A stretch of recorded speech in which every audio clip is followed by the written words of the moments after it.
has the funds in its coffers, and it must be appropriated for a purpose, meaning that the government has passed legislation or an ordinance saying how they're going to spend these funds by the end of 2024, and then that funding must be expended by the end of 2026. So there's still some time left to spend these funds, but also we know that the clock is ticking and it takes time to get initiatives up and running and actually get money out the door.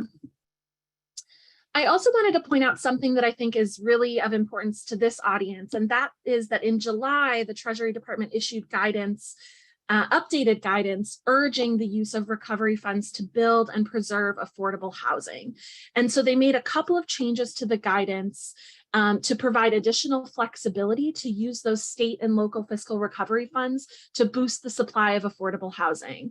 And that could look like funding long-term affordable housing loans. It could also look like the finance, development, repair, or operation of affordable rental housing units for people for households below 65% of AMI. And it sort of expands the presumptively eligible uses to align with eligibility for other federal housing programs. So other programs that exist through HUD, for example, it sort of aligns that eligibility. Basically, it's a wonky thing they're doing to make it easier for the governments to use these funds on affordable housing, which shows that the federal government believes that it's important that we invest in affordable housing. And I'll make sure these slides get sent around, and that has the live link to some more information there. I also wanted to share about some additional ARPA funds. So remember when I mentioned that these state and local fiscal recovery funds are one piece of the puzzle. One example of that is that there is a homeowner assistance fund that is flowing through the state of Ohio. That fund has $280 million in mortgage and utility assistance that's being distributed through OFA and community action agencies. And the majority of that funding is still available. And this brings me to wanting to highlight a resource that our partners at Advocates for Ohio's Future and Ohio Poverty Law Center have created. And that is a statewide ARPA tracker, which has tons of useful stuff. And so I just invite you to visit that link, ohioarpatracker.org, if you're looking to sort of see where some of the money is going, both locally and statewide. I also want to touch a bit on what's happening at the county with ARPA funds, because of course the city of Cleveland is part of Cuyahoga County, and this provides some important additional context. So the county announced their overall spending plan in March 2022. And again, I'll send around these slides with a live link, but the county has a full listing of both their proposed initiatives and things that have already been passed. And that plan includes funding for things like workforce, small businesses, arts and culture, development, the Cleveland Food Bank, broadband, lead mitigation, homeless shelter improvements, and many more. They are setting aside $50 million to be distributed under the next county executive. And then we know that $66 million were distributed between the 11 county council members. So each council member has $6 million in what the county is calling a community grant fund. And many of those funds have already been appropriated and many are still to be appropriated. And a lot of those funds are going towards things like municipal projects, parks, roads, trails, community centers. Again, you can see that full listing on the county's website. And then there's another $20 million that'll be distributed by Executive Budish. I wanted to specifically highlight some housing investments that are happening at the county. So there's $3 million in ARPA funds combined with $1.5 million in home funds to fund affordable housing gap financing. There is $700,000 in ARPA funds combined with $1 million in home funds for home repairs. $2 million to the county land bank for demolition of vacant and distressed suburban properties, and $1.5 million to the Home Repair Resource Center for the Challenge Program. Additionally, there's $450,000 to the City of Bedford Heights, their weatherization program, and that's out of one of those community grant funds that a council member could make that allocation. I also want to talk a little bit about what's happening at the state of Ohio. So Ohio has allocated and begun to expend $3.4 billion of its ARPA funds. I want to note that through all of this, there has been no real opportunity for public input or a public process for these allocations, and it is a lot of money that's flowing through the state. They've provided significant funding for the unemployment program, for public safety, for water and sewer infrastructure, meat processing, dredge processing, parks and trails. We haven't seen any sort of significant health and human services allocations out of the state, and they have about 1.9 billion remaining to be allocated. And we at the Center for Community Solutions are working closely with our partners at Advocates for Ohio's Future, which is a statewide health and human services advocacy coalition, to advocate at the state level for more state ARPA funding to go to fund the basics, things like food, housing, and health. And again, if you visit their ARPA tracker, they have a full report that sort of outlines some of the things that they hope to see when the rest of these state dollars are allocated. So as I said, the Greater Cleveland American Rescue Plan Coalition is an advocacy coalition, and I wanted to share broadly what we are working on. We are advocating across issue areas for an equitable recovery. And so the issues that we are focused on are healthy and affordable housing, economic recovery, early care and education, behavioral and physical health, workforce supports, modern government and civic engagement, basic needs, broadband and technology access, and climate justice and public health infrastructure. And again, there will be a link there where you can visit the website and learn more about those specific initiatives. I also want to share some things we have coming up. On October 11th, from 4 to 5 o'clock, we will be hosting an ARPA forum with City of Cleveland leaders, including the Economic Development Director, Tessa Jackson, the Chief of Youth and Family Success, Sonia Pryor-Jones, and the Planning Director, Joyce Wong. And I specifically want to note that because following my presentation, Director Sally Martin is going to be presenting on the housing initiatives that are part of this current proposed docket from the Bibb administration and City Council. And the housing initiatives make up about half of that $100 million docket. But we're going to be touching on some of the initiatives that fall into the other half. So there are some important economic development initiatives, some early childhood initiatives, some arts and culture and neighborhood initiatives. And so we're inviting those leaders to come present about those, and it'll be a chance for the community to ask questions and offer input on how those funds are implemented. And then on October 26th, we'll be hosting a digital inclusion forum from 1 to 2. And I'll just also include links to our website and a place where you can subscribe to our newsletter, 5 Things You Need to Know, which is a great place to stay up to date on what we have going with the American Rescue Plan Coalition. And so with that, I am going to stop talking and turn it over to Director Sally Martin. I'm just sharing an agenda of what you can expect between now and 2. But our next speaker is going to be Director Sally Martin. She has been the City of Cleveland's Director of Building and Housing since February.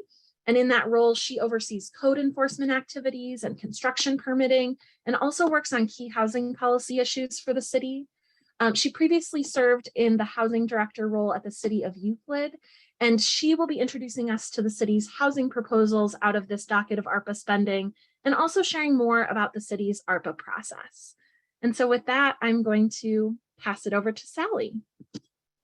Thank you so much, Kate. I really appreciate it. And just a slight correction, I was the housing director for the city of South Euclid for 14 years, a separate municipality from Euclid.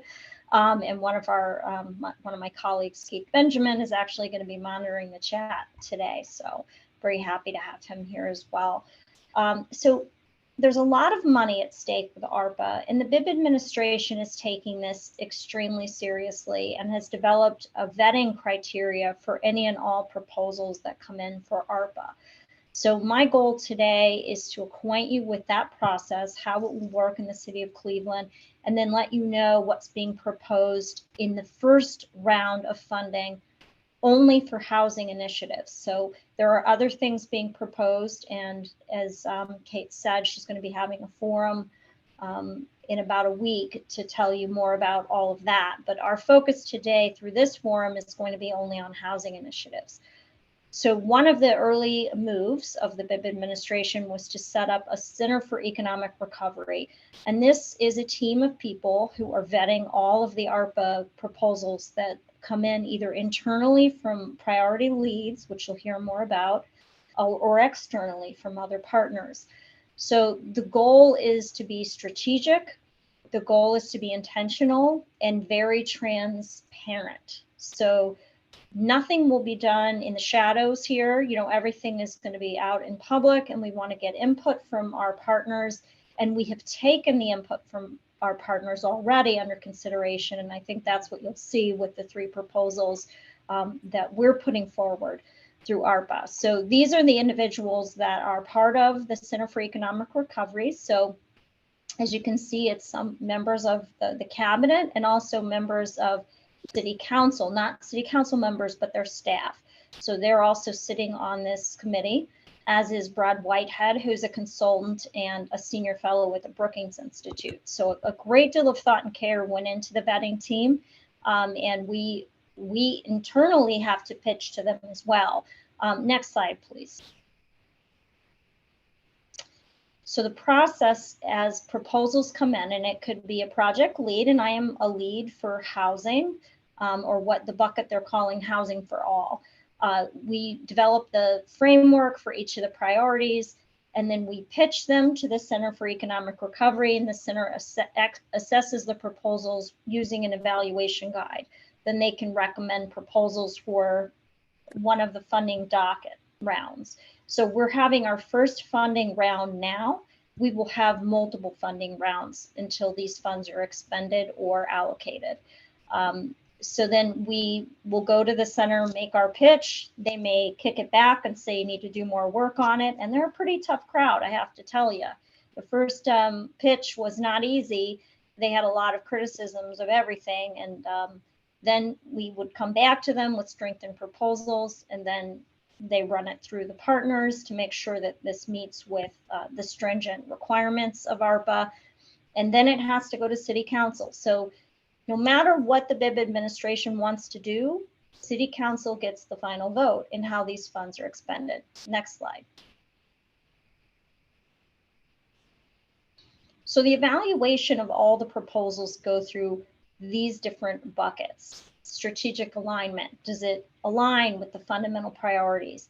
Does it have measurable outcomes, clear metrics to advance these priorities? Does it meet with racial equity and inclusion guidelines? Does it have a great community impact? Can it improve the lives of many citizens? Global competitiveness. We want to distinguish Cleveland from everybody else, and making sure these are unique proposals that are really going to get to the heart of the issues that we're facing here. And also financial leverage is a huge part of this. You know, how can we take these funds and leverage them with other partners, with financial institutions? You know, what can we do to magnify these funds to get more out of them? And also longevity. We don't want these funds to be once and done. We want them to be evergreen. We want them to continue providing value into perpetuity, or at least for many years.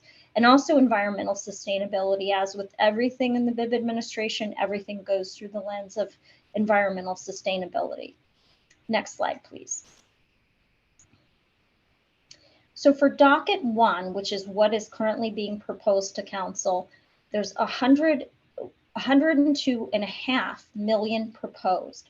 So that's obviously 33% of the remaining funds, which are 310 million, when you take out the amount that was used to help fill budget gaps.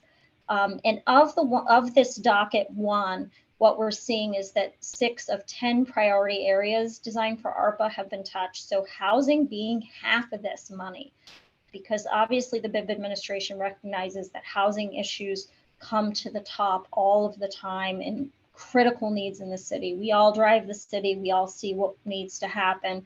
There's still blight remaining. There's still people who can't afford to fix their houses. There's so many housing insecure people. These funds need to push the needle and help. So the leverage goal with the money that's being proposed, we're trying to leverage and get leverage matches for $25.6 million of this money. So we've had some conversations with outside funders, and it's going quite well. So we're hoping to meet that. We're expecting to impact about 284,700 residents with docket 1. Next slide, please. It's probably a little bit difficult for you to see this slide, but this is everything that's being proposed for docket 1. And that includes the housing pieces that we're going to talk about in more detail, but then it, you know, gives you the full array. And there's a second slide that continues this. If you want to, yes, there it is. Okay, next slide, please, Kate. So I want to do a little bit of a deeper dive in the three, well, there's actually 4 proposals for housing that are being presented to council now. And I know Chip just said, I just saw that this one was up today in the finance committee, and you're correct. Housing gap was brought to us by so many partners as a desperate need, and we all know it. We need more affordable housing, and this is something Kate's touching on in her initial remarks. We are proposing $35 million in housing gap funding, and this is going to look different depending on what the needs are. So this could be an affordable housing project that was in the pipeline already, that was just looking for some gap money to get moving, and it's shovel ready. This could be a developer who wants to work on a part of Cleveland where he can't get loan money and can't find any funding to make the project work, because the project will not sell for what the money, you know, that has to be put into it, whether it's a rehab project, whether it's new construction. So this will plug the gap. So it's to provide grants or an equity stake in projects to incentivize the renovation and construction of affordable workforce housing projects, mixed income, and market rate projects, although only 10% of the funds would be market rate product. Everything else will be affordable. So it could also be, as we stated, rehab of existing structures. So we see this need all over Cleveland, certainly, especially on the east side and the southeast side. We are facing a challenge. We are not seeing loan activity on that side of town, and we desperately, desperately need to fund housing development. So next slide, please. So the home repair fund is sorely needed, desperately been awaited by so many of our residents, and we are proposing $10 million for this. And that would be to create a network of new grants, deferred loans, and low interest loan funds for home repairs to close the gaps of existing programs. So right now there are programs funded through CDBG, through our CD department, through other partners, but it's not encompassing everything. And so obviously we need to put more money on the street. We're certainly hoping to leverage this money. We're certainly hoping also to entice lenders to do a better job of meeting this desperate credit need that we have in our city. So this could look like a loan loss reserve fund that leverages these $10 million, but we also know that the need is desperate for grants, and some of our vulnerable populations especially just simply cannot find any money to do home repair projects. Next slide, please. The developer acquisition rehab loan pool is proposed at $5 million. And this is to create a revolving loan pool to provide low interest capital for small, mostly minority contractors and CDCs looking to rehab structures in places where private banks typically don't provide financing. And also to acquire these properties. So what we often see is that out-of-state investors are swooping in with cash and buying up everything they can find. And so some of our folks are there's no competition. There's no way for them to be competitive. And in fact, I've received a lot of calls about this. And also with people buying properties that say, you know, have a condemnation on them, but they would love to fix them up. And right now their only opportunity is to go to a hard money lender that will charge a double-digit interest rate, and then, you know, make it very, very difficult for them to be competitive in a cash market. So this is supposed to, in theory, bridge that gap. We believe it will. We also are looking to leverage these funds, and we have received quite a bit of interest at leveraging these funds. So we hope that will be a very positive story going forward if council does give this their approval. Next slide, please. The OpportunitiesCLE Fund, which is a Opportunity Zone product, which is a civic loan fund designed to promote inclusive and thriving neighborhoods by supporting real estate and business development projects in low-income communities in Cleveland. We plan to contribute $7.5 million to the OpportunitiesCLE Fund, which will also have a housing impact in addition to a commercial impact. So this is just an overview of a few of the pieces that touch housing that are being promoted to City Council, with the hope that they will approve of these. And so I'm hoping I gave you a little bit of clarity on the administration's position on this, and the desperation to meet these needs in the community and do them in a way that is going to be evergreen and sustainable for the future. So what my goal today is to listen to our partners, as we always do, to hear what your response is to this, and also to get your ideas about what's missing. This is just the first attempt, the first funding round. There will be more. And so this does not exhaust what our plans are for housing, but we certainly want to hear more about what our partners need and want, what's needed in the community, and where these gaps are, and how we could fill them, not only in this round, but future funding rounds. So thank you.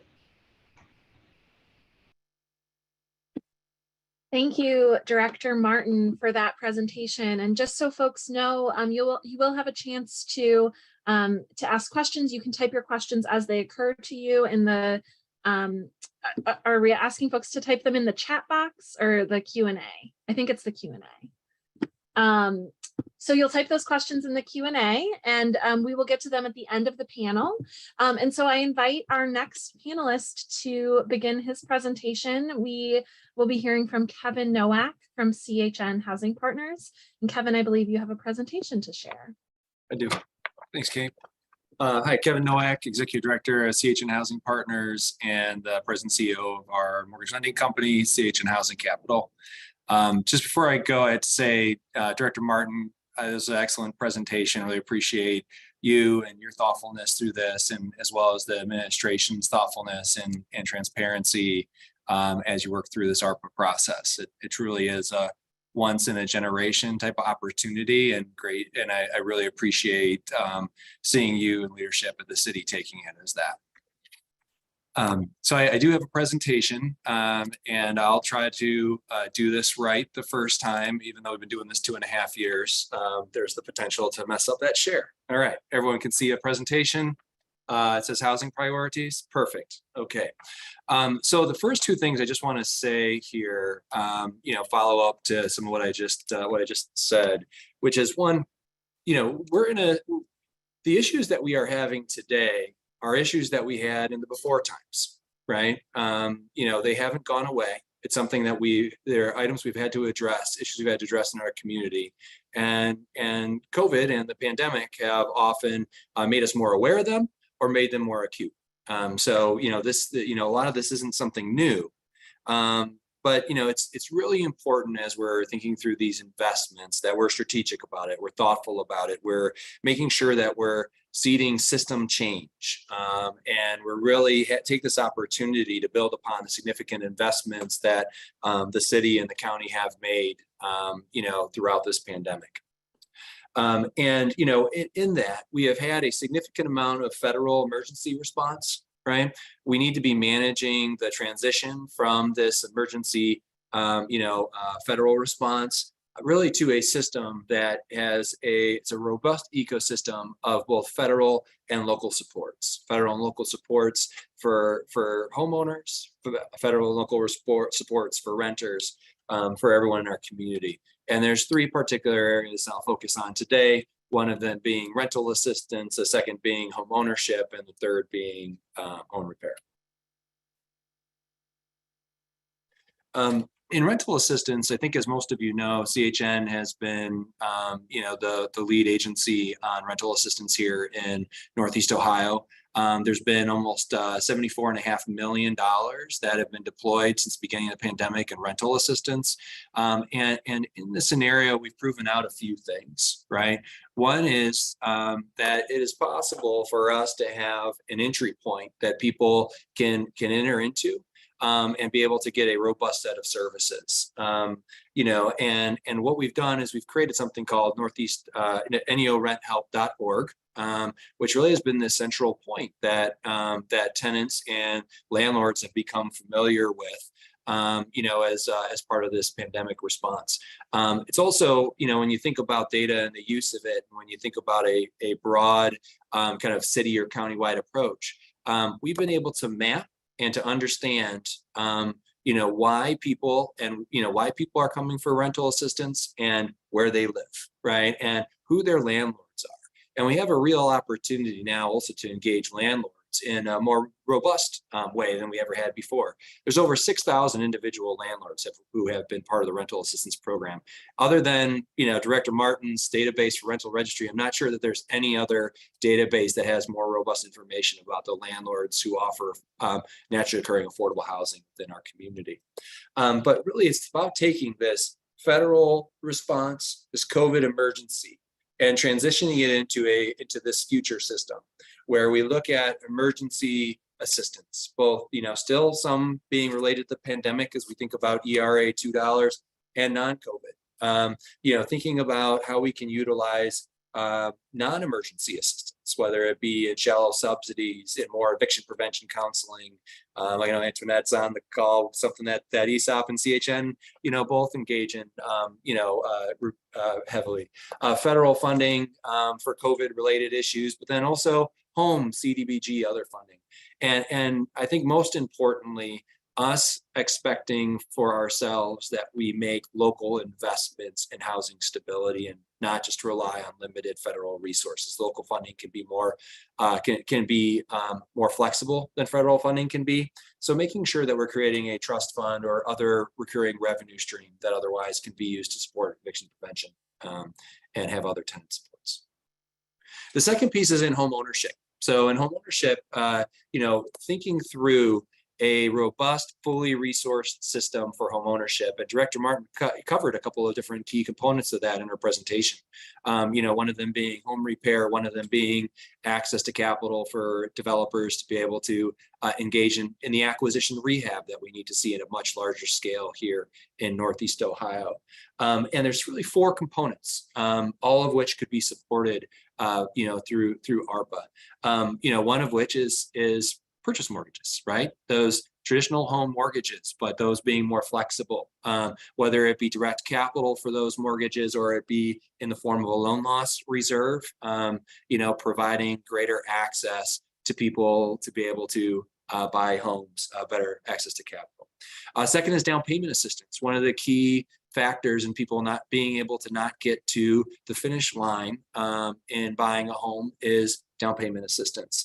Being able to create a down payment assistance pool that otherwise can be a little more flexible with income and purchase requirements, than traditional federal sources can. Acquisition rehab, and home repair. When we think about acquisition rehab and, kind of the scope that we think about in that work, there's a real need to be filling the gaps in the purchase price versus the amount that it costs to be able to produce these units. But the issue of inventory and a lack of inventory within our community has become people have become much more acutely aware of it now, right? Because of the market, the way that it's been difficult to get access to basic housing inventory to be able to purchase a home. We need to create more.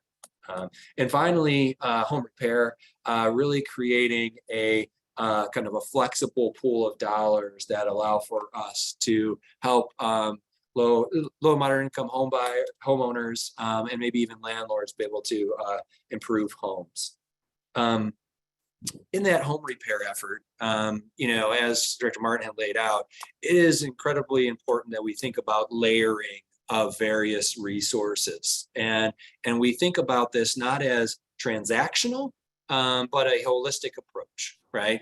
Thinking through, how do we provide resources that are grants, deferred mortgages, must pay mortgages, the resources we can use between government and non-governmental resources for each, further engaging philanthropy, in loans and grants, making sure that as we're approaching home repair, we're not just looking to the easy resource, but also thinking about or the current resource, but other ongoing resources we have, like weatherization and lead resources.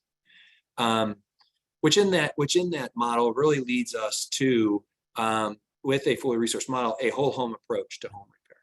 right? Which allows for us to use dollars like ARPA dollars to remove barriers to be able to improve a home more holistically.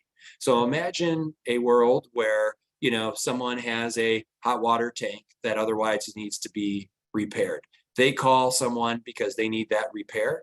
And you know, someone comes out, evaluates that entire home, and then is able to say, well, you know, Miss Smith, you know, you have this you have this hot water tank needs to get addressed, but you also have this leaky roof. You have water penetration in your basement. You could use additional insulation in your walls. And then it is able to bring, instead of that acute need, that one investment, you know, you change that $5,000 investment to a leveraged investment of $20,000 to $30,000 in that home, which makes, you know, Miss Smith's more stable in her housing, you know, improves the quality of home, and helps to improve the values of the homes in the community when you take a kind of coordinated approach on it. So that's a lot for 5 minutes. Kate, you were very generous and not cutting me off when I would be on. So thanks, everyone. Thank you so much for that, Kevin. And now we'll move to Antoinette Smith, who is the Director of Housing Counseling for ESOP, Empowering and Strengthening Ohio's People. And Antoinette, I'm going to turn it over to you. Thanks so much, Kate, and hello, everyone. I wanted to come as we start discussing plans for the ARPA dollars and trying to figure it out, just the what we're seeing currently and what the need is. And so what our agency has seen is that a lot of our clients are looking for home repair, as Kevin had just mentioned, and then different housing options. One of the things that's not addressed in the ARPA dollars is transition assistance. And so a lot of our clients are older adults. And so I think there needs to be a plan in place for transition assistance, because so many of our seniors that we work with are having to come across market rate rents that are just unaffordable, or that there are no senior housing available at all, or there's a long wait list. And so that has been a big challenge of ours. We're also seeing a lot of people who are in need of the home repairs. Now, there are some, of course, home repair programs and things that are out there, but one of the things that the counselors or our agency, and I'm sure other agencies get frustrated with, is that being unable to find a clear solution for the client. So we go through this whole holistic approach with their budget and making sure they're tapped into what's affordable to them. But then when we get near the finish line, again, there is, no help there. I know we had talked about, and Kevin mentioned about rental assistance, as well as mortgage assistance. And so, of course, there is $50 for mortgage assistance and utilities assistance. And so we here receive calls, at least maybe 30 calls a day in regards to utility assistance. And so even though there are some half funds, Cuyahoga County, unfortunately, isn't represented as it relates to utility assistance. And so the utility assistance is almost a new foreclosure, because they can be attached to the person's mortgage, which is causing another housing issue for many of our residents. We talked about housing shortages. And so I've mentioned that before. There are more real estate agents than there are houses that are available. We work hard to work with clients to get them ready, mortgage ready. But then when they go out to try and initially find housing, again, they're being beat out by investors. And so what do we do, for those type of clients who are, unable to go up against investors and still need good, affordable housing? And so as we look to, discuss the ARPA dollars, one of the things that I would say from the housing counseling standpoint, it's definitely utility assistance. We need more of that because again, with the half dollars, unfortunately, Cuyahoga County isn't represented in that. We need definitely home repair, as Sally and Kevin both mentioned. Many people need those repairs to remain in the home, to be able to pass their legacy on. And, you know, even if they didn't necessarily want to transition out, there also needs to be possibly some modification dollars in there to help a person age in place in the home, and then being able to pass down to different family members. And then the time that it takes for some of the residents to get relief has been a challenge. And so as we look to these dollars, rental assistance, utility assistance, property tax assistance, these are all areas that we continue to struggle with. And I feel that there needs to be more funding available because there's so many that are in need. Many of our clients don't just come with one problem. So as an example, if their mortgage or rent is delinquent, okay, that problem gets solved, but then now they have the utility. So it's always an ongoing issue. It's never just one crisis. And I think that we have to kind of think about that as we start thinking about how to assist the residents of Cuyahoga County. They don't present with just one problem, they present with several. And so I'm hoping as we look at these dollars, they can look at it in that way, so that there is just not just one. And I know we've broken it down, and I liked Kevin's model in terms of being able to assist them in each stage and not just one. And so that's what I would say, coming from the perspective of the counseling, housing counseling agency, and how to use those ARPA dollars. So thank you so much. Thank you so much for that important perspective, Antoinette. Thanks for sharing. Next, I'll pass over to Zach Germaniak from Slavic Village Development. He's the Director of Neighborhood Stabilization. Zach. Thanks, Kate. And I have actually set my timer for 5, so I'm going to do my best to keep us on track.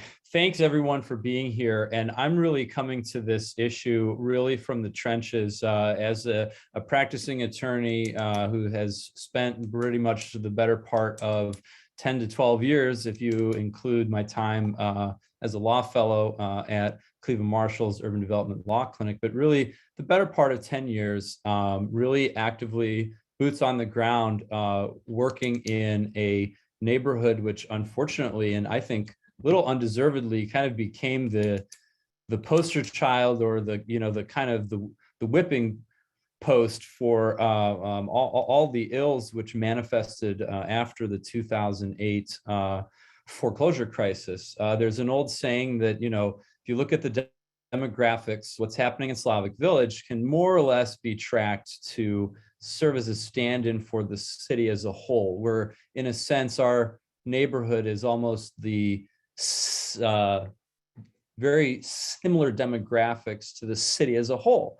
And so oftentimes we see problems that are most likely happening everywhere else in the city, but also that we have kind of the added approach of, in many ways, being on the cutting edge when it comes to solutions to that. I think that I want to echo everyone's comments with regards to Director Martin. I think it was an excellent outline of where the city is currently at, and understanding that there are a lot of things that have already been allocated, but there are also other things that have not been. And I really appreciate the opportunity to kind of share a practitioner's perspective, being in housing court sometimes multiple times a week, seeing, working with clients that certainly meet the profile as described by my colleague Antoinette, who we have worked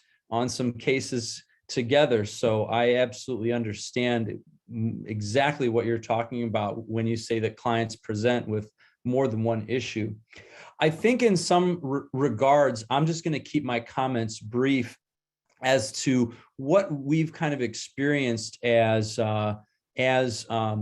housing advocates, particularly on the legal end of things, for consideration kind of as we move ahead with this ongoing process of really allocating properly for these ARPA dollars. And I absolutely echo the sentiment that this really is a once in a generation opportunity for us to get it right.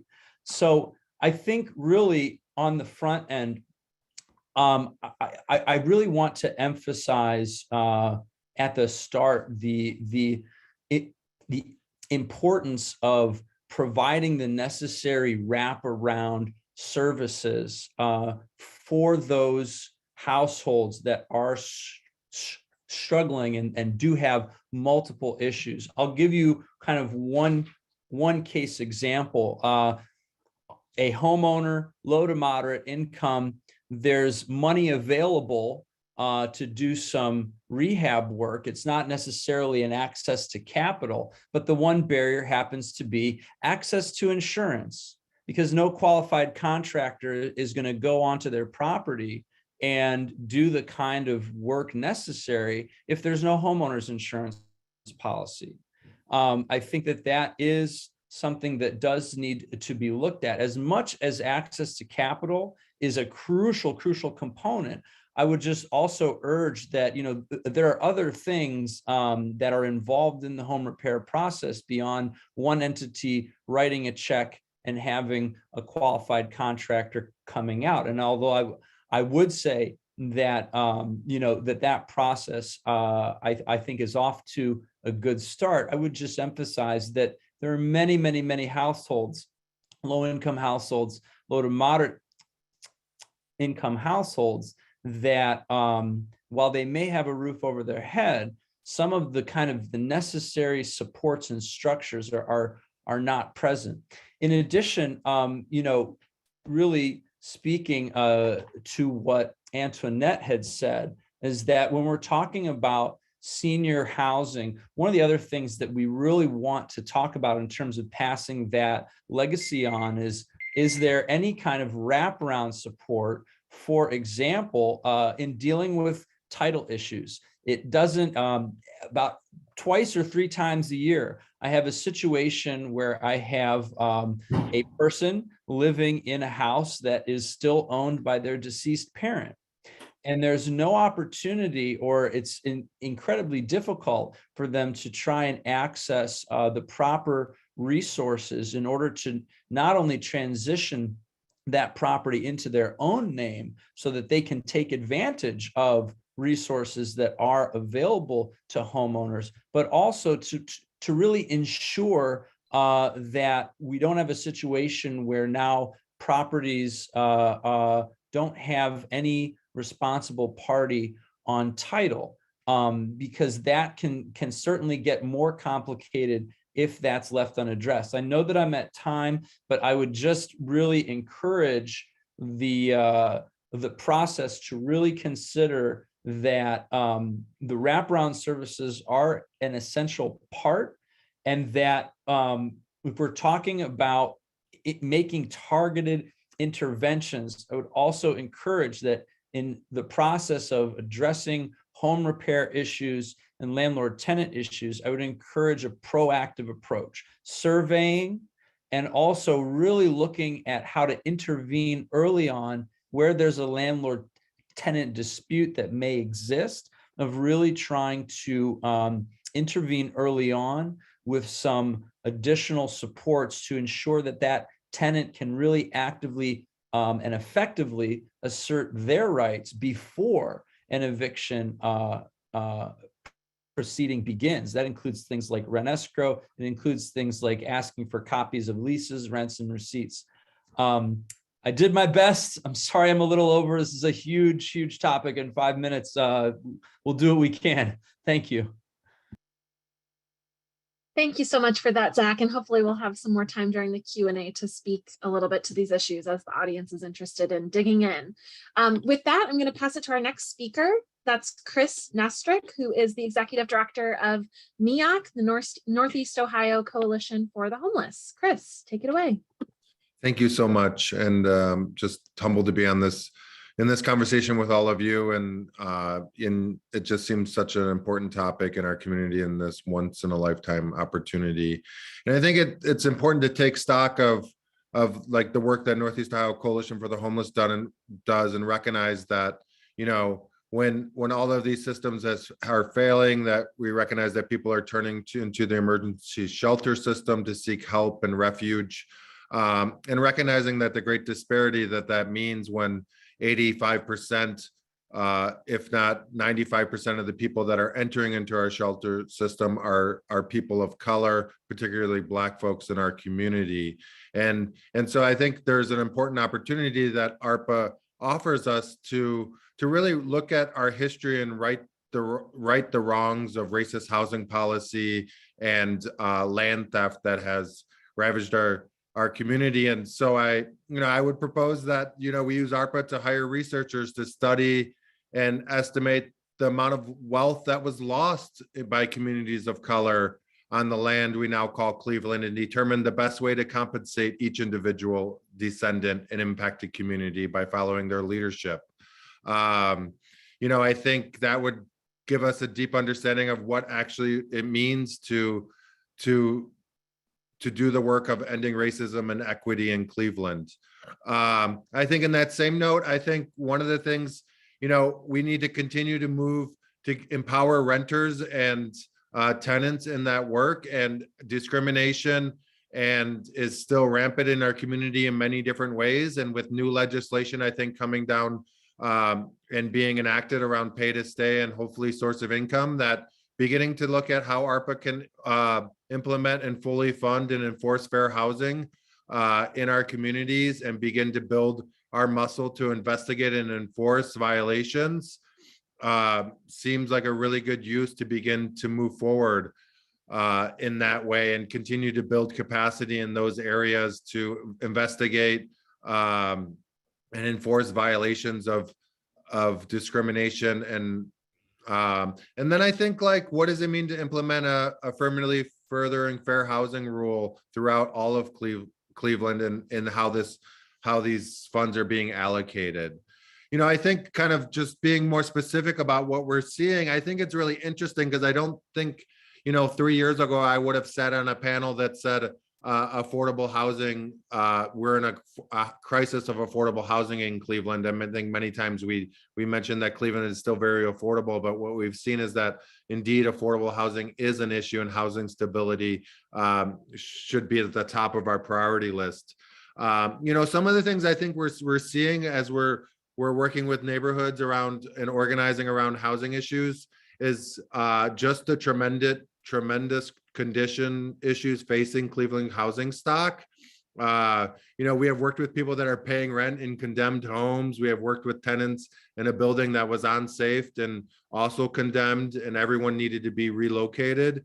And I think there's very few resources available for people to relocate out of buildings. And so I think we really need to look at what funds are available in our community and are left unspent to provide emergency assistance for people to relocate out of these buildings.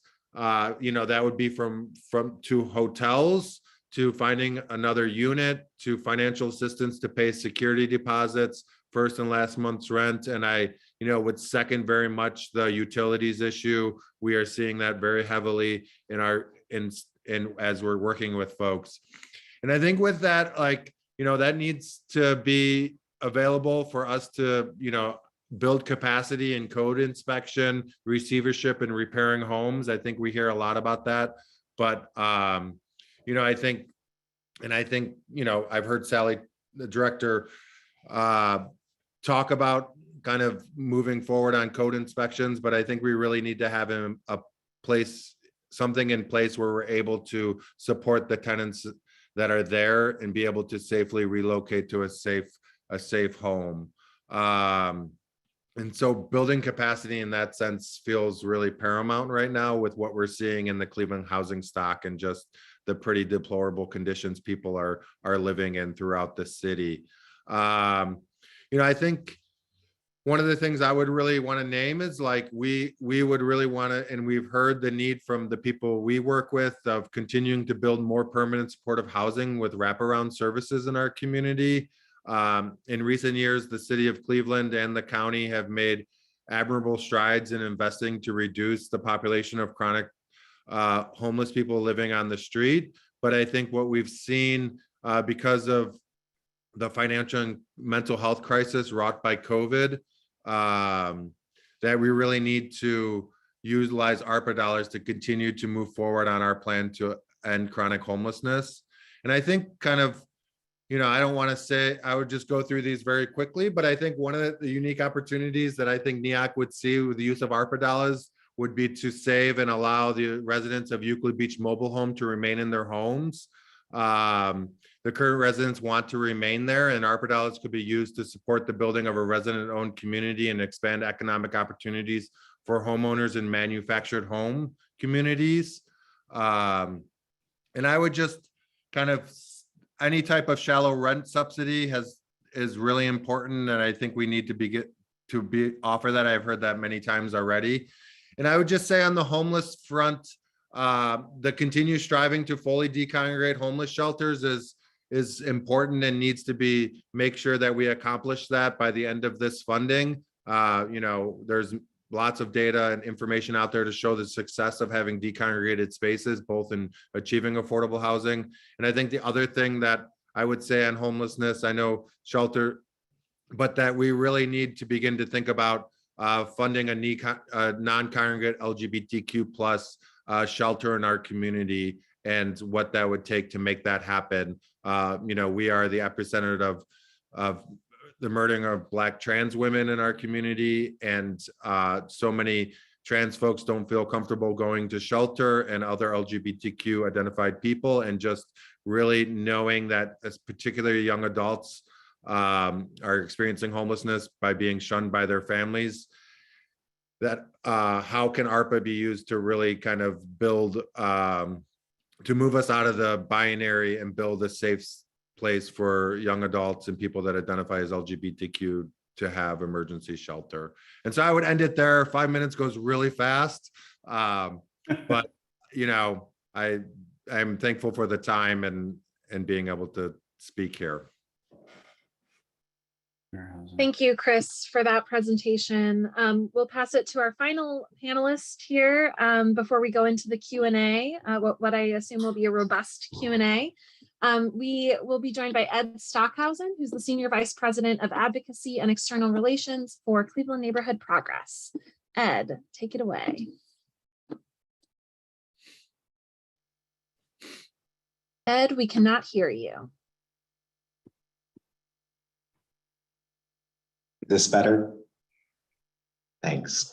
I just wanted to thank all the panelists so far. Your guys' expertise and commitment to this work is powerful, and the work that that Mayor Bibb's administration is doing, Sally, that you and the team around you are doing, is incredible. I don't want to lay too deeply into the recommendations that we've talked about or that we've been advocating for, because a lot of that has already been explained.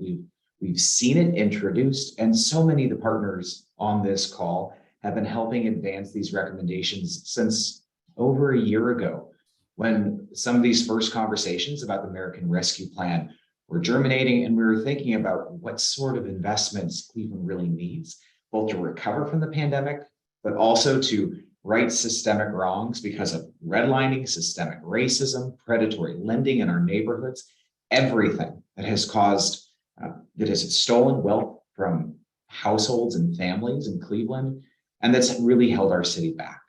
So these discussions have been meaningful and long overdue. We're grateful for the opportunity to work with so many partners and helping advance recommendations that can be taken seriously to right these historic wrongs. In that vein, there are three categories where Cleveland Neighborhood Progress has been working with our partners at community development corporations across the city of Cleveland, and with other partners like CHN Housing Partners and Enterprise Community Partners to advance what we think would be historic investments that would lead to transformational change. Housing is one of those, without a doubt, right? Largely, we've recommended for gap financing, preservation of existing affordable housing, but also investments in down payment assistance so that we can get more people being homeowners in the city, but also work towards increasing the number of homeowners and the number of residents in the city. And then home repair. We know that a lot of Cleveland residents need help, and some maybe just need a lower interest rate to be motivated to make the investments in their home. We've already seen the administration start in docket 1 with those recommendations, and we're excited to see what's going to come later this year in docket 2. So Sally, we've got your back on that. The other investments we think are really important are in the backbones of our neighborhoods, right? Neighborhoods are comprised of main streets and side streets. Main streets are where our small businesses are located, right? Everything from your neighborhood coffee shop and salon or barber shop to maybe some of the retail shops, the grocery stores, or even the light industrial that might be down the street. Those are really important, and we need to make sure that our main streets are strong. So that requires making sure that we have lines of credit available to minority contractors who need to grow to do the work that we're talking about. We need to make sure that some of those older storefronts are renovated and ready for entrepreneurs to come in and do the work, right? And get their products and services on display. So that is everything from interior repairs to storefront renovations.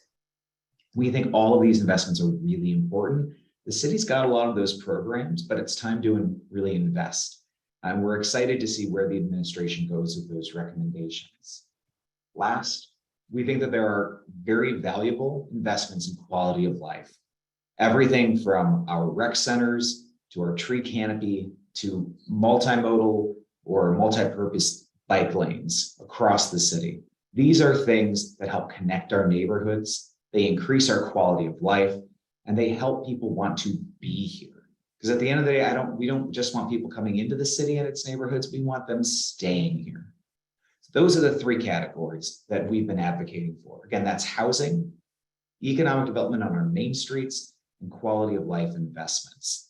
And again, a shout out to all the partners who've been doing this for over a year now, working together to fine tune recommendations, share them with candidates and now elected officials and their teams. This work is going to be ongoing. And I just want to say, from the Cleveland neighborhood progress perspective, we are committed to continuing to work with our CDC partners and with the officials charged with developing and implementing these programs to make sure that they're successful, and that in 5 years, when we're looking back on this work, we can point to quantifiable outcomes that have changed people's lives and increased their home values. Kate, I'll turn it back over to you. Thanks so much, Ed, and thank you to all of our panelists for sharing your perspectives. We had really just a diversity of perspectives represented here among our panelists and sharing their comments with Director Martin. Thank you especially to Director Martin for your listening ears and your leadership in implementing how these funds will be spent in the city of Cleveland.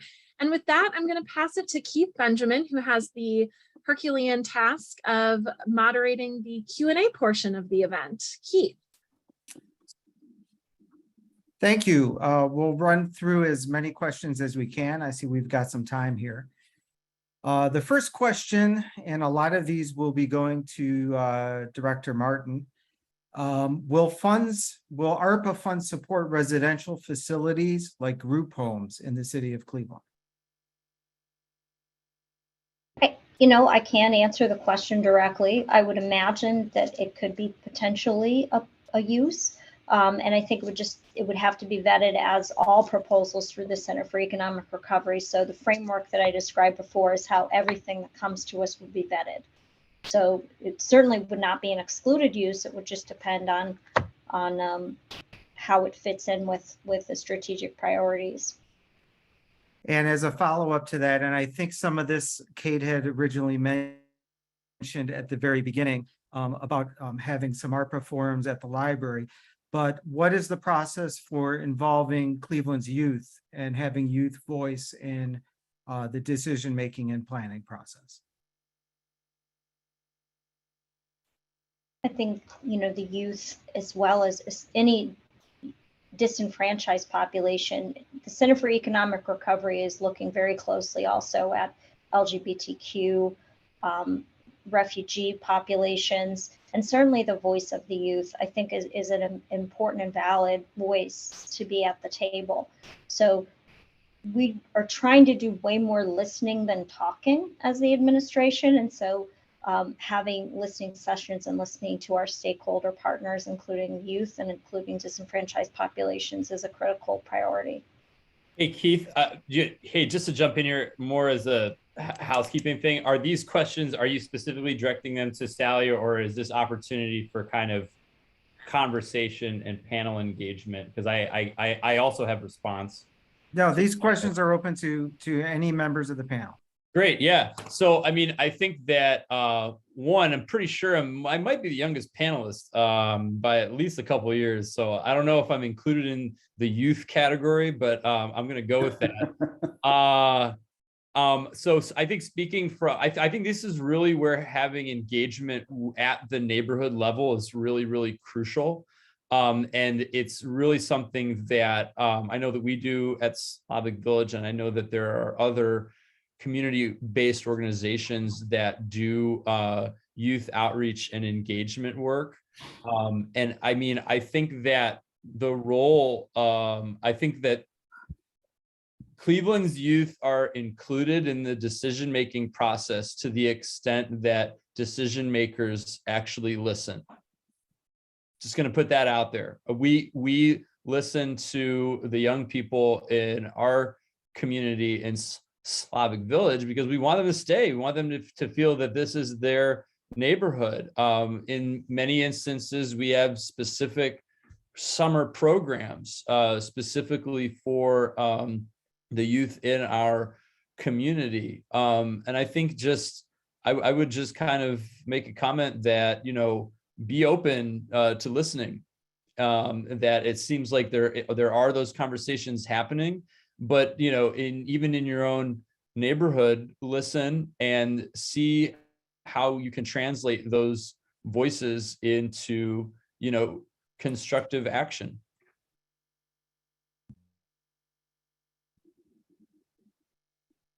Thank you, Zach. Any other comments on that? I know that in the city of Cleveland, most of the neighborhoods have an organized MyCom program, which is funded through the county and Cleveland Foundation, and I believe the Famicos Foundation as well. And youth voice is very big as they work in their neighborhoods.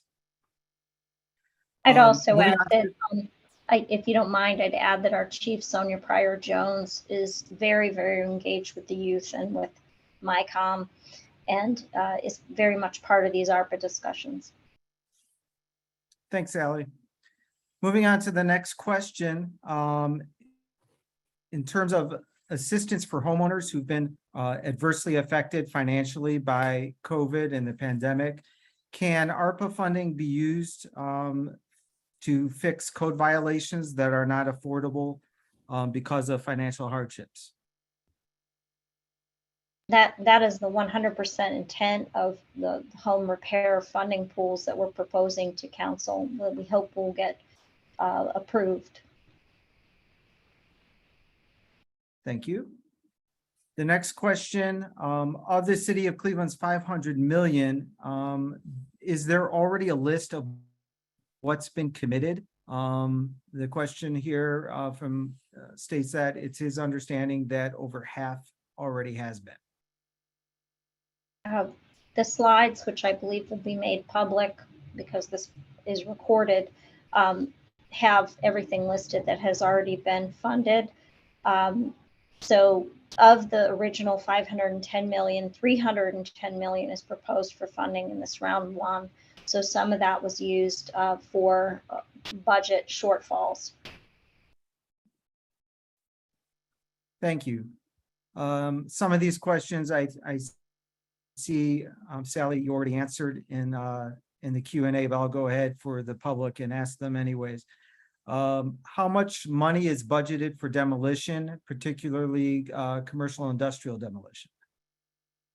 17 million at the present time, and it's not earmarked specifically for commercial industrial. It's just a general demolition funding. And then there was a question from Jeff related to in South Euclid, we utilized land trust to create affordable housing. And the question was, how did we do that in South Euclid? Would you like to answer that, Sally? I wasn't certain in his question if he was specifically speaking of land trust or if he was speaking of some other type of setup, including land contracts or rent to own, which we were certainly never excited about. I would say land trust, the 4 projects we did in South Euclid were quite successful. However, I know in Cleveland, it's just been a very difficult product to scale. I know that there's a Huff Community Land Trust, and I believe the Near West Side has a land trust now, which is pretty much where the activity is. And I don't know if there's any initiative to do that at a larger scale. Oh boy, I have so many comments. I will do my best to keep it brief. I've been a long time advocate for community land trusts and for housing alternatives or alternative housing models, I guess we could call them. And that advocacy is largely informed by my experience as a housing lawyer in Slavic Village, where kind of goal number 1, kind of burned into my brain is, how do we prevent 2008 from ever happening ever again? And what kind of things do I need to do in my service area to make sure that we don't see that happen in Slavic Village ever again? And one of the things that I've always kind of looked at really kind of from a legally kind of academic standpoint is, how do we make things like community land trusts and other co-housing arrangements work in a low to moderate income setting? Because I think most of the accepted wisdom is that CLTs really work best to preserve affordability when you already have reached a certain level of market condition. And I think when we're trying to kind of adapt a lot of those principles to the vast majority of areas in Cleveland, I would say, are primarily working class or low to moderate income. And so there are a couple of additional factors, I think, that go into play with that, particularly if you want to ensure that these projects are actually controlled by residents themselves. And it's not some kind of parachuting kind of in, here we are, the gods of housing knowledge, and you will listen to us and do what we say. But rather, I think one of the benefits of the CLT model is that it really does have to be resident led and resident owned. And that's where things, I think, really shift away from the bricks and mortar, really towards a more community organizing approach. One of the interesting pilot projects we're doing in Slavic Village is we're looking at formally incorporating some of our block clubs. So basically transitioning these from informal associations of neighbors to actually state recognized unincorporated nonprofit associations that have sets of bylaws that really kind of help to elevate these particularly informal associations to a point where they can start getting comfortable with some of the background stuff that you need to have on board if you want to execute a CLT and really have it be successful.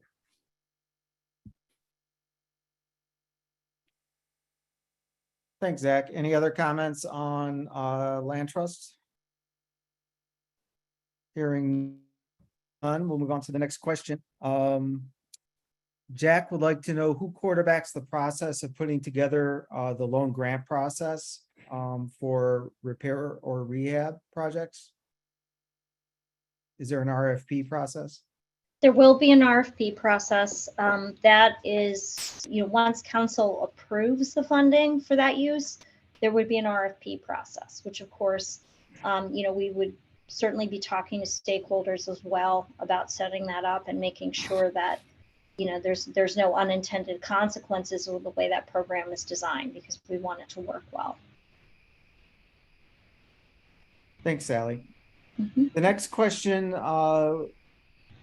came during Antoinette's presentation from ESOP. And it's a question regarding remediation and that there has been funding or is funding for lead remediation in housing.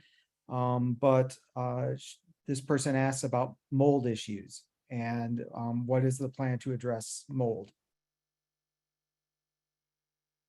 I believe that was a question from Lou. Hello, Lou. We're glad to see you here. Mold is an issue with water intrusion, which we hope that the home improvement funds, the home repair fund, grants, deferred loans, and loans will help get some of that repaired.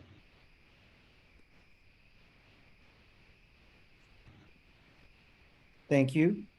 The next question is regarding the fact that renters account for the majority of Cleveland residents. So what is the rationale for giving more money to development than direct assistance to renters to keep their rents low? There's a significant amount of money that's available from the federal government for rental assistance. And Kevin Nowak, please feel free to chime in. I know there's quite a bit left, and perhaps that money is even going to be continued into the future. Yeah, absolutely. So when we look at pandemic relief, there's a significant amount of dollars, like Director Martin had mentioned. If you were to access neorenthealth.org, and if the issue is in a way related to the pandemic, there are still tens of millions of dollars of federal rental assistance that are available, and that we would be deploying at least through the end of the year. And rationale for rental versus home ownership. I don't think it's a either or. I think it's a both and. A strong community needs to be a mixed income community, needs to have a variety of different vehicles for people to live, whether it be as a renter or as a homeowner. I really think as a community, we need to be thinking, in these instances, in a both and scenario. And then along those same lines, what measures exist to prevent local developers from using ARPA funds to develop new housing stock or rehabilitate housing stock, but then turning around and selling them to outside investors? Generally, I believe with larger development projects, ARPA is going to be layered on as the type of funding. And typically there'll be CDBG funding in there that will perpetuate affordability or have affordability mandates. So I don't think it's going to be a situation where it'll be a money grab where people would come in and do them and then sell them to out-of-state investors. I really think we need to put some guardrails in there for sure to make sure that doesn't happen, because we certainly don't need any more of that in the city of Cleveland. I'm also going to respond to that only in the sense that, one of the most common ways to prevent those things from happening are things in either the purchase agreement or in the deed itself called deed restrictions. I myself am a recipient of that way back when in the Obama administration. There was a plan for, supporting first-time homeowners. And I was a young guy and, I needed some help. And there was a 5-year owner occupancy requirement in the house that I purchased. So, I mean, just, from personal experience, there are ways to build guardrails in. And I obviously, Director Martin and others are very aware of the situation that we face with regards to out-of-state investors. I have a quick question. What about Cleveland Tenants Organization being revitalized? That was a question I believe Mary Boyle had asked further down. And so could ARPA funds be used to reestablish a tenants' rights organization? So we've had this discussion numerous times with stakeholders, and I know I have felt very deeply the loss of the Cleveland Tenants Foundation, Cleveland Tenants Organization, sorry, CTO. It filled a niche. Now legal aid has picked up some of that work, but not all of it, and certainly not the tenant organizing work. And I think NEOC has jumped into some of that too. So people are trying to fill those gaps, but we do sorely miss that organization. And I would just say that a proposal for that, that has been discussed at the administrative level, and we would, need to vet that through the Center for Economic Recovery. And it would be also very hopeful to think that our county could participate in some assistance in that regard as well, or even the state, where Kate mentioned how the state really hasn't had a very public facing process. And it would be interesting to hear if, a use like that could also be ineligible for some state funding, because that organization did amazing work, and we all miss it every day. Staying along the lines of tenants organizing an opportunity, does Cleveland have anything like the Tenant Opportunity to Purchase Act in Washington, D.C.? Is anyone familiar with that? No, but I was wondering if Ed Stockhausen would like to talk about the Make It Home cohort that may be standing up here in Cleveland that started in Detroit. Sally, I'm actually not ready to talk about that one just yet. Appreciate the invite though. Kevin? I'll just say that there's some discussion with Rocket Community Foundation locally to see if a program like Make It Home could come to Cleveland. It hasn't happened yet. And this would be a situation where a tenant is living in a tax foreclosed property, and perhaps there would be some philanthropic funding that would help them to develop that into a home ownership opportunity. It would be wonderful. I know we're looking at it. We're studying it very closely to see if it would be something that could come here. We certainly have an issue of tax foreclosure being a major issue, especially in tenant occupied properties. And so it's something being studied, I guess, is what we could say. It's certainly not launching, but it's something that lots of us are talking about and know that there's a gap there. That's true. And there's work happening on a broader state level, statewide level around the topic of property tax relief, right? And that is authority that our municipalities just don't have to offer right now to our neighbors or low-income neighbors who might be living in hot real estate markets and could use some form of relief. That is something that we're advancing and pursuing. We look forward to seeing a lot more on that over the next 9 months. But that's like the first step before we can ever offer anybody any sort of relief more locally. And we're excited about that.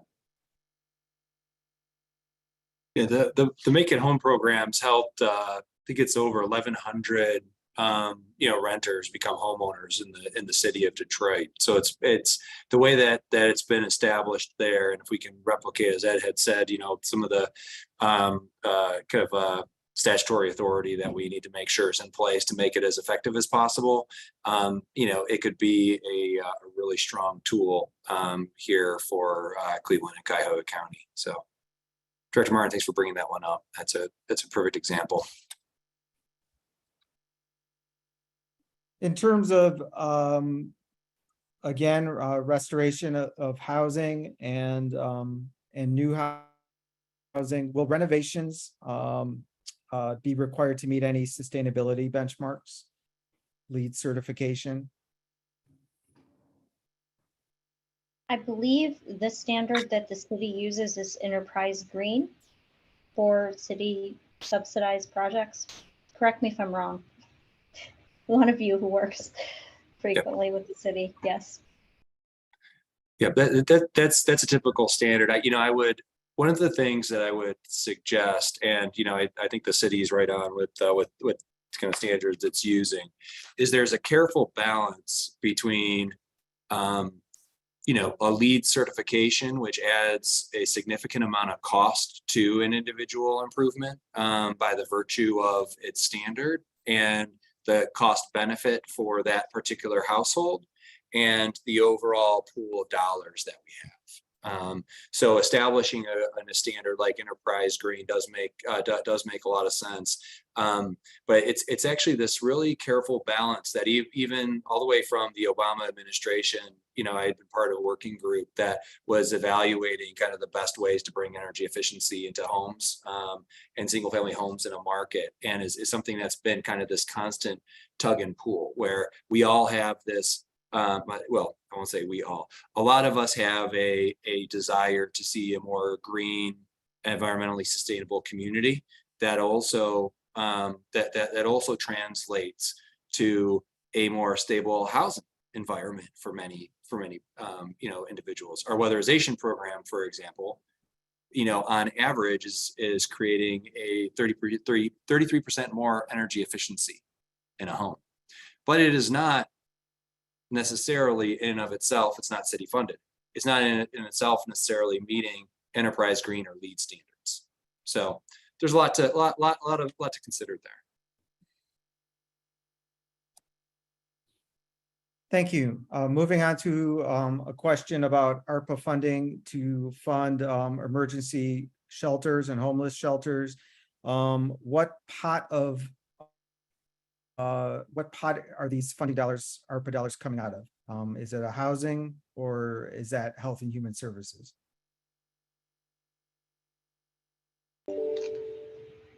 I don't know for certain how to answer that question. I just know that, we're aware of the needs that are out there, and certainly talking to people like Chris Nastric, which I do with some frequency, and even encountering the individuals I encounter just working in code enforcement who are living in condemned homes. We know the need is great. So I believe the administration is having these discussions, and I think collaboratively with the county, which is the rightful way to go, to see what we can do, and looking for some of the creative ideas that people like Chris and NEOC have out there. I think we'll find a way to put some of these through, regardless of what bucket they end up in. And then if Director Martin or anyone on the panel would like to discuss further improving quality of life in Cleveland's neighborhoods by bulldozing the condemned homes. I believe there is something in the chat that there are 3,500 condemned structures. And I know, Sally, you had talked about a survey that is that's currently being conducted. The reality is we don't know exactly how many structures fundamentally need to be raised at this time.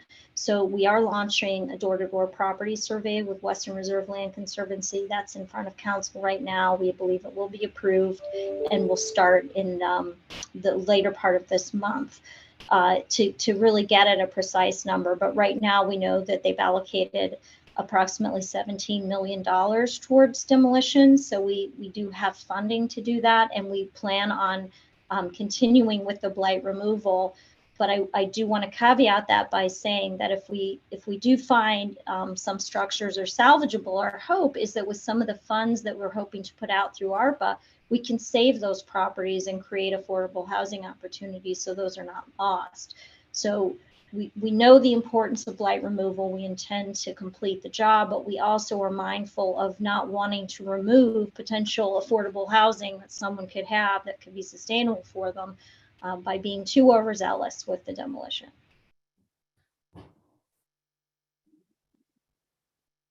Moving on to a couple questions regarding financing and gap financing of projects. Can funds be pulled together to underwrite gap financing? Sally, is that something that could potentially be funded through the Opportunity Cleveland Fund? we anticipate that a lot of funds will be layered together to create projects. So it would not just be simply ARPA, it could be other pots of money that the city has or other money that people are able to get, LIHTC money, for instance. So as with most municipal projects, that are funded, they're always layered. There's a capital stack. And I'm assuming that tax increment financing and the utilization of TIFs could also be potentially a part of a redevelopment package. Correct. And certainly the city has tax abatement as well. Thank you. The next question is regarding to the historic racism and redlining, and how will ARPA funds be targeted? Will it be geographically? Will it be based on income? Are these HUD ITA neighborhoods? Well, the evaluation criteria for every project includes a racial equity and inclusion lens. And certainly we know where most of the issues are in Cleveland, and the areas that have the LMI areas, communities of color that have had historic redlining, for decades, and the funds will likely, a lot of the funds will end up in areas of the greatest need, and that's intentional. We don't want to spread them like peanut butter. They really need to go where they're most needed, and that's the intent here. And using the racial equity and inclusion lens in everything we do is the highest priority. Okay, moving on to some newer questions. Bruce writes, I assume new programs will have to be created to implement many of these concepts and ideas with new hires to administer the programs. Do we know what percentage of ARPA is the city of Cleveland anticipating to spend on administering these programs? No, we don't have a solid figure for that. What I would tell you, though, is that with these housing proposals, every one of them will have an RFP attached to have an external partner administer them.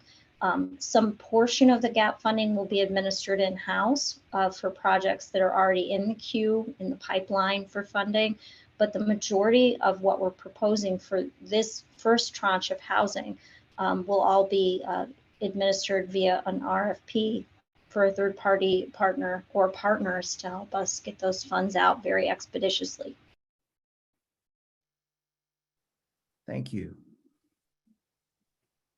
Next question. Given the current and predictable affordable housing crisis, please describe the discussions that have been had amongst stakeholders and policymakers around focusing dollars on the development of permanently affordable housing models like community land trust, rather than wealth-building affordable housing modes typically promoted by CHN and Habitat. We talked a little bit about this earlier. In particular, has there been any movement on the ideas to shift focus of the city and county land banks from being a tool for raising home prices to a pool available exclusively for affordable housing development?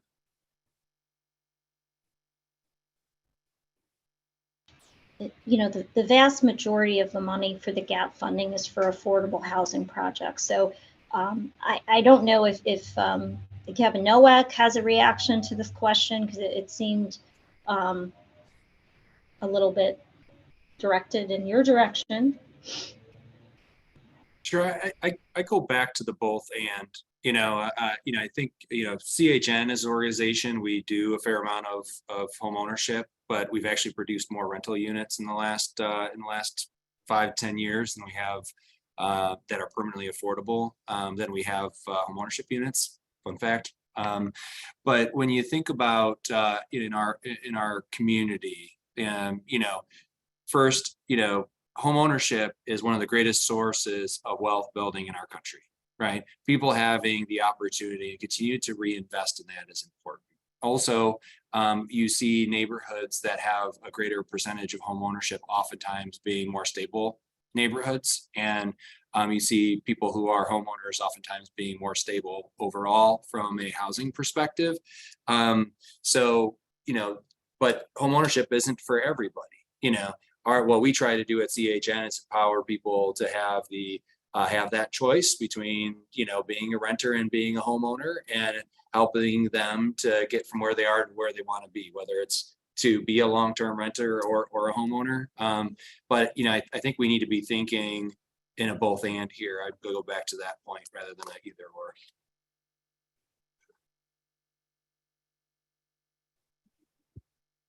Thank you. Question from Christina. The speaker from Cleveland Neighborhood Progress mentioned that they continue to be interested in promoting economic and residential development in order to raise home prices. Historically, they and other organizations have promoted these policies and investments as a form of trickle-down economics. For each of the speakers, do you see a role for these policies to raise market prices in our future, or do you see changes in narratives and goals needed? Thanks, Keith. So I'd like to tackle that one first. I don't know that it's fair or accurate to say that we advocate for raising housing prices. What we are working towards is neighborhood revitalization.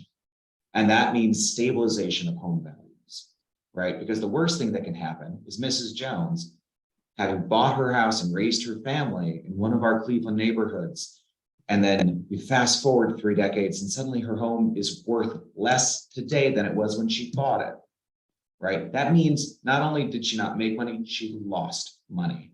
And that home, as so many other people on this call have said, that home is the way that in America, most people build wealth.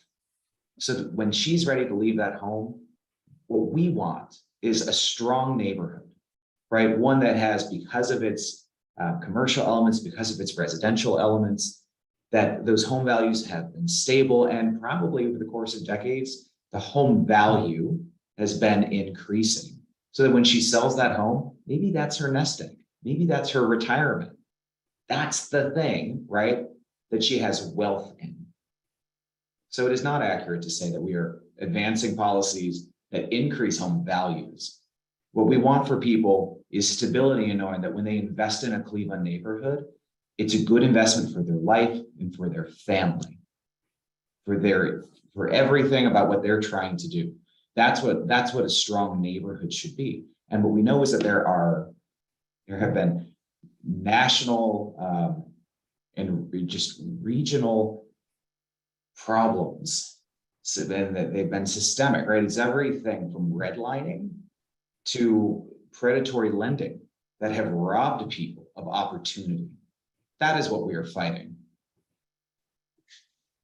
I invite anybody else to respond at this point. Sure. So yeah, I mean, I encounter this, I encounter this question from time to time in my work on the ground. And if I'm paraphrasing or if I'm repeating it correctly, there was, mention made about,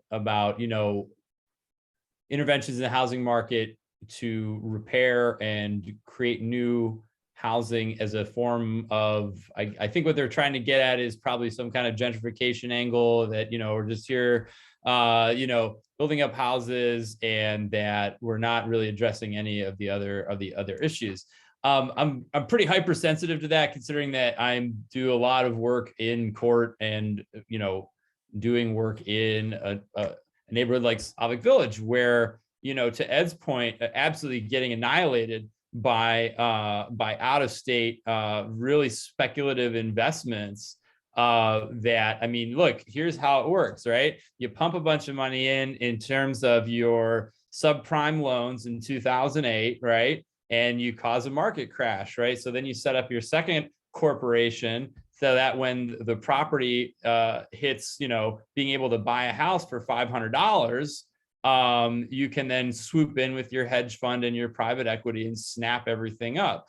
So who's looking out for Mrs. Jones, Mrs. Smith, right? The folks who lost that value. I mean, in the wide world of property law and urban development, what you need to do is exactly what Ed has suggested. You need to stabilize values so that you don't necessarily see this incredible disparity that we've all talked about, that is largely informed by historical and structural factors. You know, I mean, I can tell you from personal experience working with an elderly African-American homeowner who fought and bled for that house, to watch that equity be destroyed over the course of 10 years, and then working with that household to get them back to a position where now they have something to be able to pass on to their children. That is incredibly, I think, impactful and meaningful. So I think it's a mistake to mischaracterize this as, you know, some kind of trickle down economics. Although I understand, because I also hear from many folks in the community that, you know, there probably is not enough transparency and, I would say, real fundamental connection with how housing financing works. What's actually required, right? The devil's in the details, and oftentimes it's up to folks like me with law degrees to figure out what the 8-point font, you know, page after page of fine print means. And so I understand that there is sometimes confusion as to how projects get structured and you know, and things of that sort. What I would offer, though, is that one, that this is a very community-centric process. Again, I think that Director Martin in her presentation, right from the outset, understanding that the new administration has really, I think, centered trying to do things a bit differently, and really trying to center the community and allocate resources on the basis of need. I mean, I think that needs to be encouraged and reinforced. And I think that overall, what we're trying to do, or at least when I say we, I mean the work that we do in Slavic Village, and I think speaking on behalf of many of our CDC colleagues, particularly working in areas that were hard hit, like Slavic Village, like Union Miles, like Collinwood, like other areas in the East Side, is that we literally are trying to rebuild from close to zero.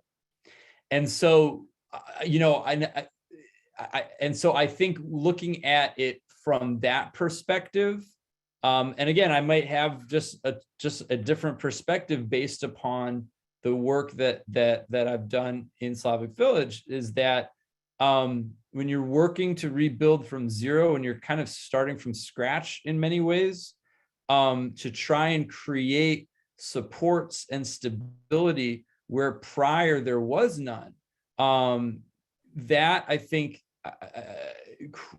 that is a different set of circumstances than, you know, the hypothetical that was kind of presented.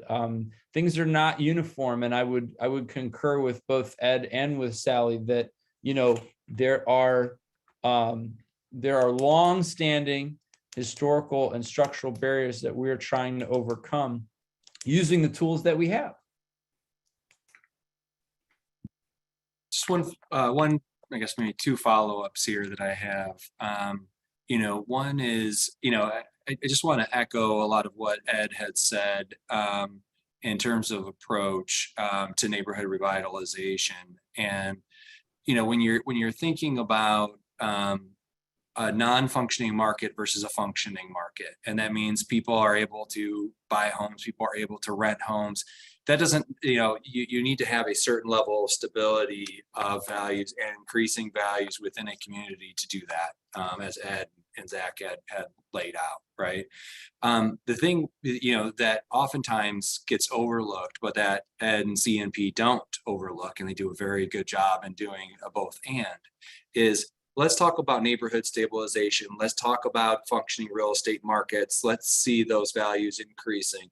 But let's also work very hard to make sure the policies are in place that otherwise protect those who have been there before, right? So when you think about, for example, tax relief, property tax relief for people who have been living in communities that otherwise see increases in rents, who otherwise could be displaced, that, being thoughtful in a both and approach, like I think that CNP have been, in particular, is important, because again, we got to be able to walk and chew gum at the same time. We got to get to a both and as we work very hard on stabilizing all of our neighborhoods, right? Seeing all our neighborhoods have functioning markets, working equally as hard to ensure the supports that need to be in place is something that I know has been a great area of focus. So. I would just I think the question is asking us to be visionary in some way, and that really believing what is the narrative shift when housing is a human right in our community, and recognizing that when housing is provided to everyone, and everyone has a safe place to call home. I think, I can appreciate the fact that we live in a capitalist society, and we still live in a place where housing is a commodity, and it's a commodity in Cleveland. It's bought and sold, and people generate, the people that are making money off housing in Cleveland are not historically redlined communities, right? And I can appreciate all of that in the question. And I do think I don't know if I'm the, but I do think we need to shift our narrative and how we understand housing, and how housing is provided to the folks that are living in shelters, and how we make that as accessible as possible, without a doubt. And that narrative needs to shift from, from the halls, from city halls to all of our offices to the streets of Cleveland, that housing is a human right and it should be provided, and we should find how to make it accessible as possible, and recognizing at the same time that we might need new goals and new narratives and new ways to achieve that. And that's what NEOC is really trying to do. And I think so much of that is trying to understand the root causes of what's going on, and I think, so I can appreciate that housing is a commodity and it's bought and sold, and I would say that is wrong.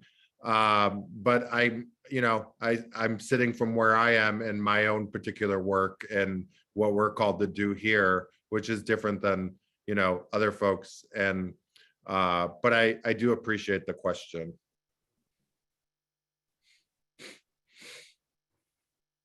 All right, moving on.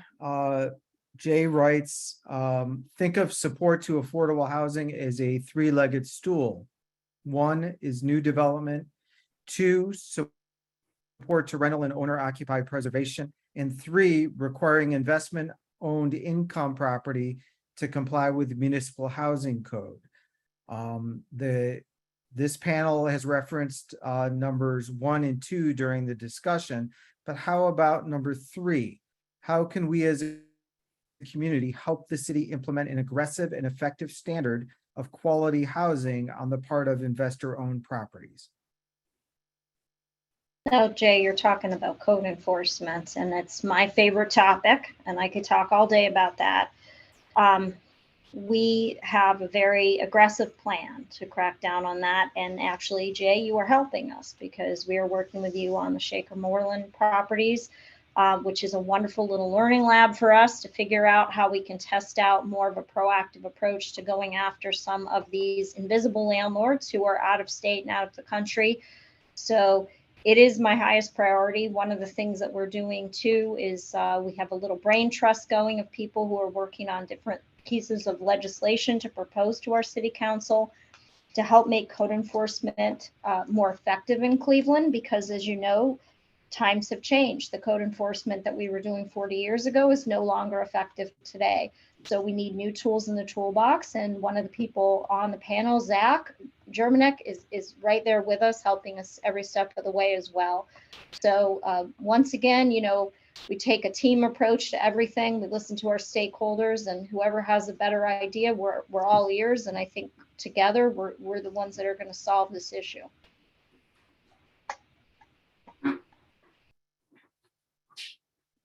Any other comments on code enforcement? Well, since Sally mentioned me by name, I might as well jump in.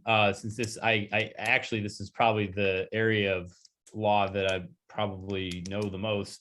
It's essentially very much related to nuisance abatement, work in general, which is what do you do when you have properties in your neighborhood or on your street that are in very serious states of disrepair, and now all of a sudden they're vacant and they've been flipped 5 times to 5 separate LLCs, none of which are based in Cleveland, and they're not owned by humans anymore. And now they're just basically a set of numbers on someone else's balance sheet because they're taking advantage of 1031 exchanges, which, if you really want to go down the rabbit hole, we can go down the rabbit hole. But suffice it to say, for general purposes, we exist now in a post-2008, post-COVID environment where not only are we dealing with a rapid, dramatic rise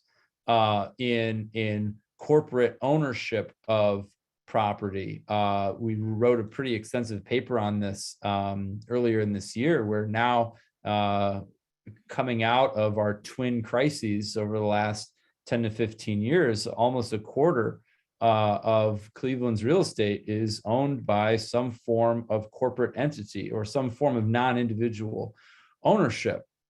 And this is really, I think, where policy intersects with law most directly, because obviously there are certain code standards that are in place, just like there are speed limits on highways, and just like there are codes of conduct and bodies of law that govern human interaction with each other. There's also codes of conduct and rules which govern how properties, I guess you could say, interact with each other, in the sense that, you are free to do with your property what you will, so long as it doesn't interfere with other people's rights to use their property, subject, of course, to zoning codes and reasonableness. You certainly can't build a nuclear reactor in your backyard.